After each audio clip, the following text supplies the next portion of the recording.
When I originally thought about making Does It Hold Up, I wrote a list of the first few games that I wanted to cover.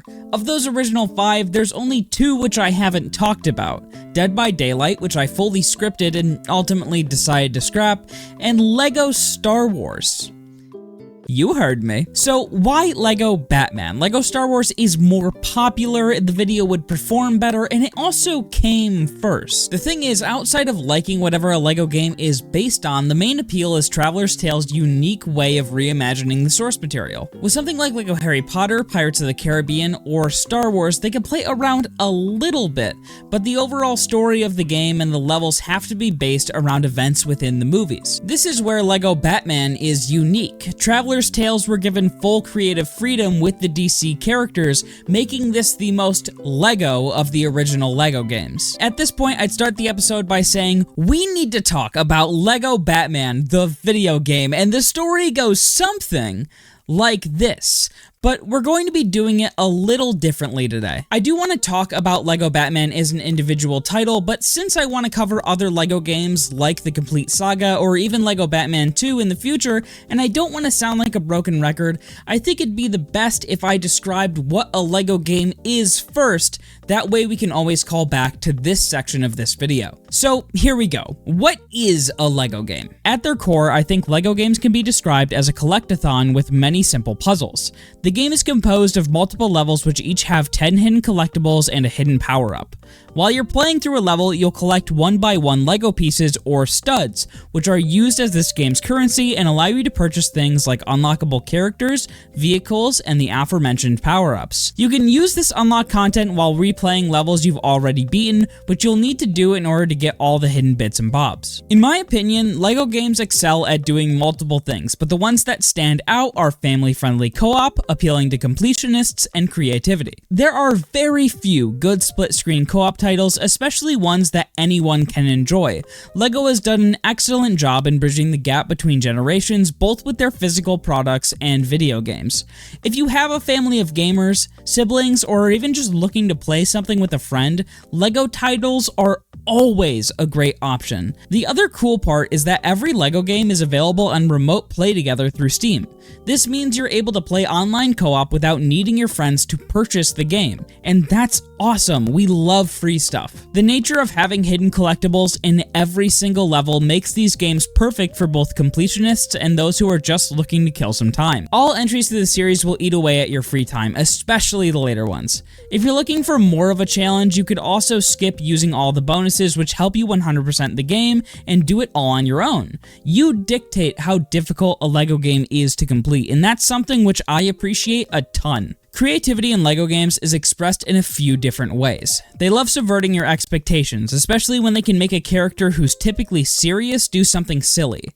I don't think there's any other licensed games which are allowed to play around this much with someone else's IP, and Traveler's Tales takes full advantage of the power they're given. They also love putting in Easter eggs, whether it be referencing things from the world you're playing in or things from other media. Sometimes this will be right in your face, like being able to unlock Indiana Jones in LEGO Star Wars The Complete Saga. However, they also like to do more subtle references. While I was playing through this level in LEGO Batman, I couldn't help but notice that the robot dog looked pretty similar to another one of my favorite robot dogs, K9 from Doctor Who. Whether or not this is intentional is debatable, but we're going to be using it as an example for the other creative elements in LEGO games. Since the world is constructed out of existing LEGO pieces, you could take something you see in-game and try to make it in real life. I went through all my old LEGOs, and even though I couldn't find the exact pieces, I came up with my own design using the one from the game as a template, and I like mine better. Traveler's Tales has also done an amazing job at reducing the prices of their games as they age. You can pick up most older LEGO titles for as low as $20, and they often go on sale for $5. That is a steal for the amount of value that you get. Alright, so with that all out of the way, let's talk about LEGO Batman. The story is split into 3 different sections, each having a different main villain and story. Each chapter is represented by a different vehicle which is used during one of the 5 levels within their respective chapter. Chapter 1 features the Riddler, who plans to rob a bank with the help of Clayface, Mr. Freeze, Poison Ivy, and Two-Face. Usually, LEGO games will feature multiple playable characters throughout the story, each having different abilities which allow you to solve different puzzles. LEGO Batman presents a unique problem because the only characters you can play as are Batman and Robin. The way they work around this is by giving you different suits which each have unique abilities. While this is a good and creative workaround, it is kind of lame to only play as the same 2 characters throughout these chapters. Commissioner Gordon, Batgirl, or Nightwing could have been easily inserted into parts of the story, especially considering that you can unlock them later. Only featuring Batman and Robin isn't a deal breaker, they are an iconic duo after all, but it is a letdown in my opinion. Chapter 1 is pretty good. I played the majority of it in 2-player mode, so you're getting the combined input of both me and my girlfriend here. The puzzles for this section aren't too hard, but difficult enough where new players will actually have to think about what they're doing. We're gonna gloss over the majority of levels unless they stand out, but I would like to take a moment here to talk about the second level because it sucks. It has a lot of really strange design choices like a giant spinning whisk with solid slippery ice cream around it and the weirdest air vents I've ever seen. Mr. Freeze is a whole other thing, but I'll save that for a little later. I do think the level is memorable, just not enjoyable. The flagship Batmobile level is kinda bad and very forgettable. The controls for the cars are a little slippery. It's kinda hard to describe. It's like you're on rails, but you control the car by bending the rails. Dragging around these knockdown vans only worsens this experience. Don't get me wrong, the level is tolerable, but Kayla and I could have both done without it. The following level is cool. It's not too mind-blowing, but I like the design a lot.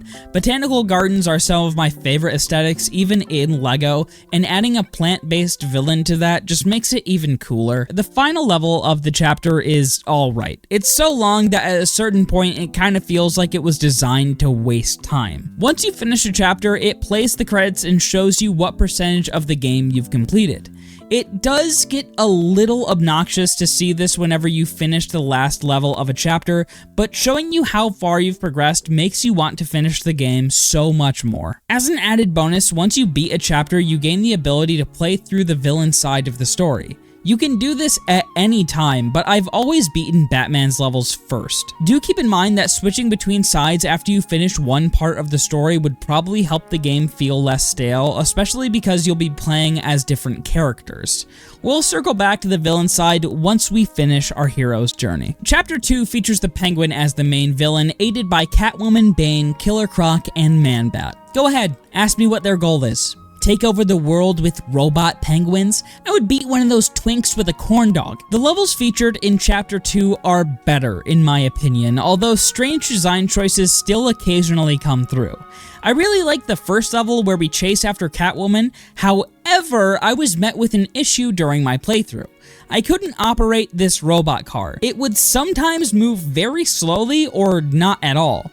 When I could get it to move, it wouldn't go up these ramps, which you need it to do in order to solve the puzzle and finish the level. To fix this, you just need to turn on VSync. Not sure how or why this works, maybe the car can only move on very specific frames. I don't know, I'm not a game designer. Either way, this was stupid. If you do plan on getting the game, definitely keep this part in mind because I almost gave up here. Level 2 is our flagship Batboat level. The boats control very similarly to the cars, however it works better because it's supposed to feel like you're in water this time. I also didn't think that this level was great.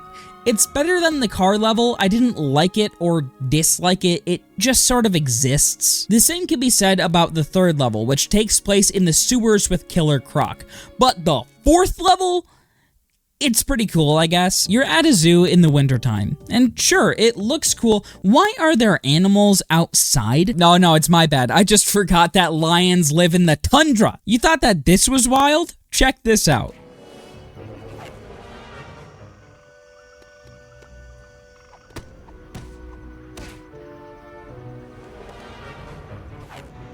Lego global warming is real. The lions are losing their homes. Seriously, how is this possible? What kind of zoo is this? The boss is Man-Bat, which I guess makes sense, but why is he located in the hull of a ship that's in this mystery room? It's like they didn't have time to finish designing 2 different levels, so they just taped them together. The final level is pretty decent. That's all I can really say about it. Chapter 3 focuses on the Joker's plan to kill literally everybody.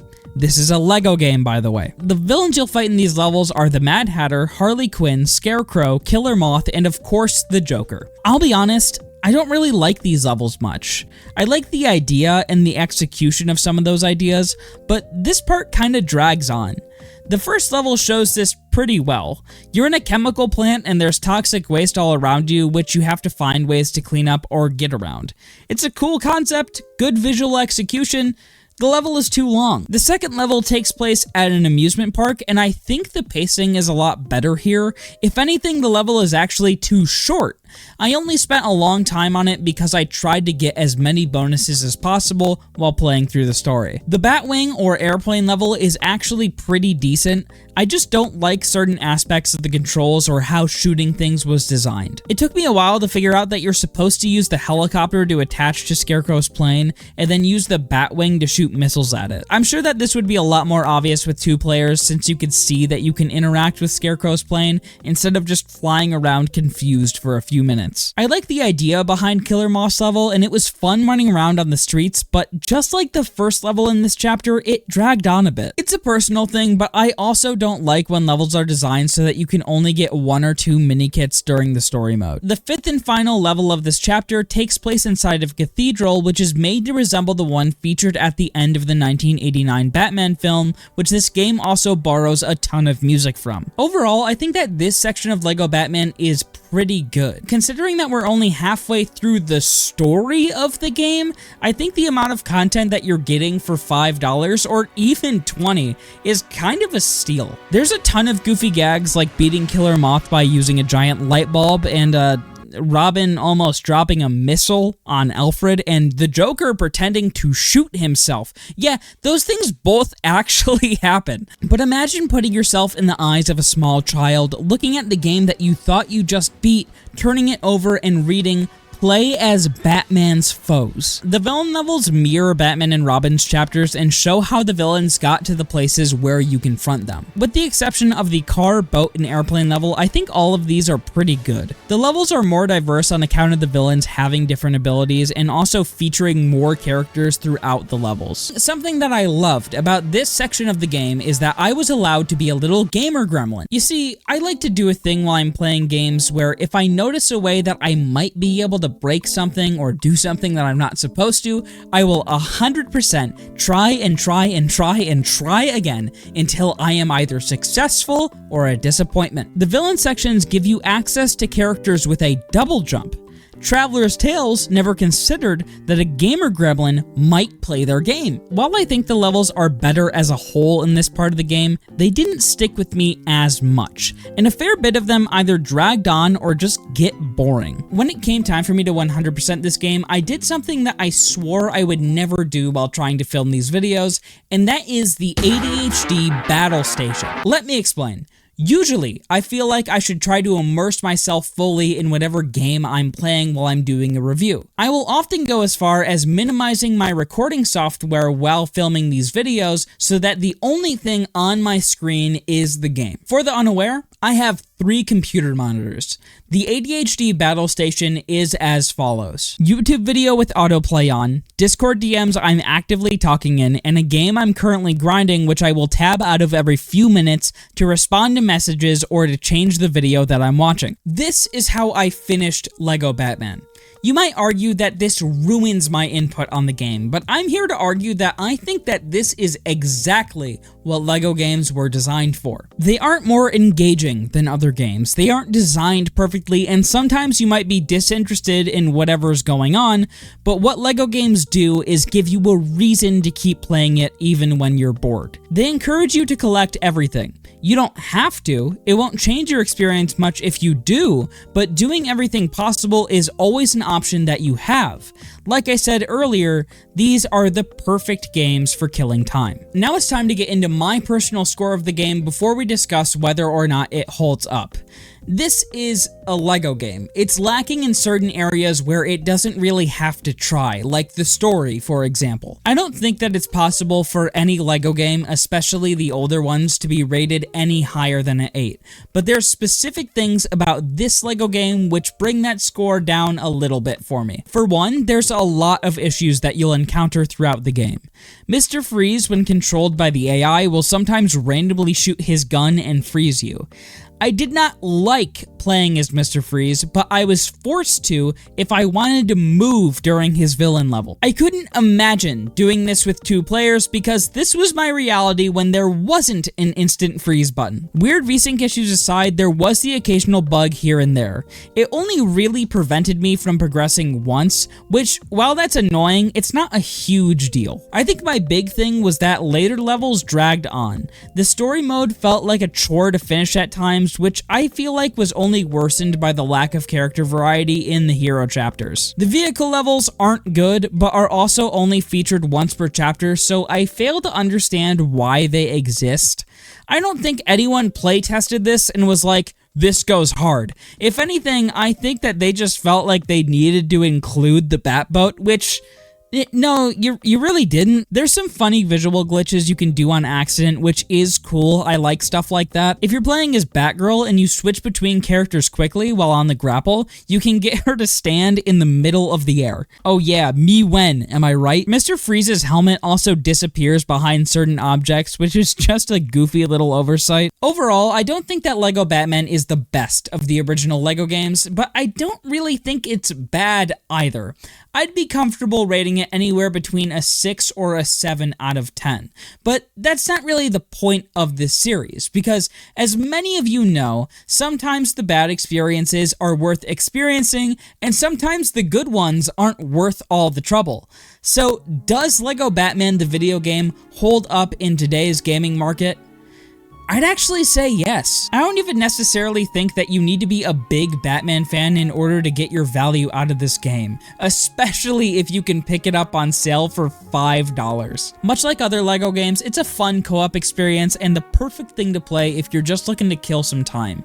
So honestly, if you have the extra money lying around and you want to have a game just on the back burner for your Steam library, pick up LEGO Batman. Thank you so much for watching the video, and thank you so much for helping me reach 1,000 subscribers. If you're not a part of the people who are already subscribed and want to see when my next video comes out, I highly recommend hitting that button down below because I have some big things planned out for the next few uploads on the channel. Believe it or not, this is the second time I'm filming this because I accidentally deleted the first time alongside all of the gameplay footage. Needless to say, I'm sorry if this one felt a little bit rushed. Anyways, that's all from me, and as always, have a fantastic rest of your day.